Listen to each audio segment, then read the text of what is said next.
A expectativa de recorde na produção de várias commodities na safra 22-23 e a previsão de crescimento de 11,6% do PIB do agro neste ano coloca o Brasil como um dos principais players no mercado internacional. É o que reforça a nota de preços e mercados agropecuários divulgado hoje pelo Instituto de Pesquisa Econômica Aplicada, o IPEA.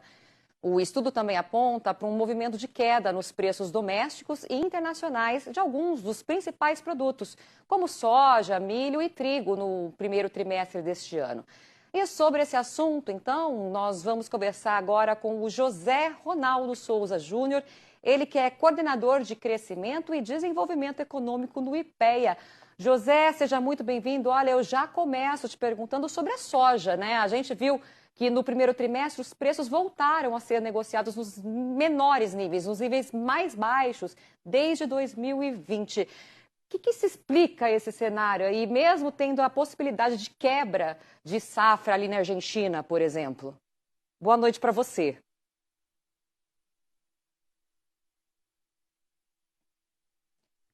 José, o seu áudio está fechado. A gente precisa abrir seu áudio. Vamos dar uma olhadinha. Isso, agora sim. Imagina, agora abrimos.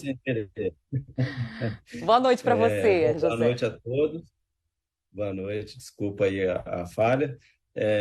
Bom, o que está acontecendo é o seguinte, a Argentina e o Uruguai estão tendo uma perda muito expressiva, muito grande, né, com um impacto bastante significativo em ambos os países, que são grandes produtores, né, principalmente a Argentina, porém o Brasil, que é o maior produtor, o maior exportador, né, e ele está tendo uma safra recorde, um crescimento bastante expressivo.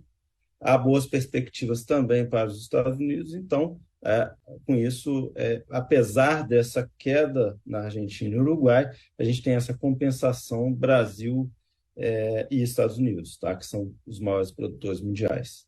Mas a expectativa agora para os próximos meses é de aumento nesse valor para o produtor? Não, aí eu estava falando em relação à produção, né? Em relação Isso. a preço, aí vai na direção contrária, a gente tem, não que haja uma tendência de queda, mas a gente tem digamos, um preço que caiu e um preço que não tende a subir, no mínimo, né? E a gente vem vendo discussões com próprios produtores de regiões do Brasil, e a gente está vendo que os preços efetivamente pagos, os preços mais recentes, continuam ainda com essa tendência de queda, tá? Essa produção bastante grande que a gente está vendo, ela limita, né, a capacidade de retomada desse preço. Então, a gente, no momento, tem esse cenário em termos de preços ruim para o produtor. Em relação ao milho, José, o milho também registrou queda, né, nos 3 primeiros meses desse ano, na comparação com o primeiro trimestre do ano passado. Qual que é a perspectiva também, no curto prazo, de preços para o milho? O milho também, com essa safra recorde que a gente está tendo no Brasil, está havendo essa pressão aí de queda de preços. Talvez seja mais limitada, porque o cenário de produção de milho não é tão positivo assim em termos mundiais, mas efetivamente o Brasil teve uma alta no ano passado, está tendo uma alta de novo neste ano de produção, e isso impacta o balanço de oferta e demanda mundial e contém os preços. Teve esse desempenho de queda no início do ano, e a gente, das informações que a gente tem recebido até agora, de que isso continuou, que o cenário em abril também não foi muito bom em termos de preço. Então, mas eu acredito numa queda mais limitada, porque o aumento de produção não é tão expressivo quanto no caso da soja.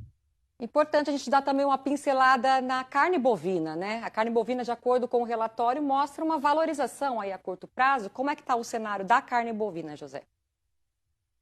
O cenário da carne bovina é um cenário bastante particular, né? Porque a gente tem barreiras às exportações em diversos países, e teve o problema localizado da vaca louca, que foi bastante específico, mas que houve impacto temporário em exportações, né? O Brasil mesmo adotou espontaneamente medidas restritivas que foram retiradas posteriormente, mas isso teve algum impacto nos primeiros meses negativo em termos de preço. A gente, então, tem bastante diferença em termos de desempenho de preços internos e preços externos, justamente porque a gente não tem essa liberdade toda para exportar, como, por exemplo, produtos como soja, tá?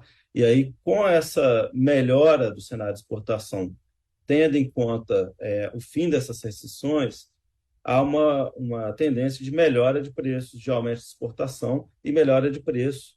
Então, um cenário diferente do cenário que a gente vê para os grãos, tá?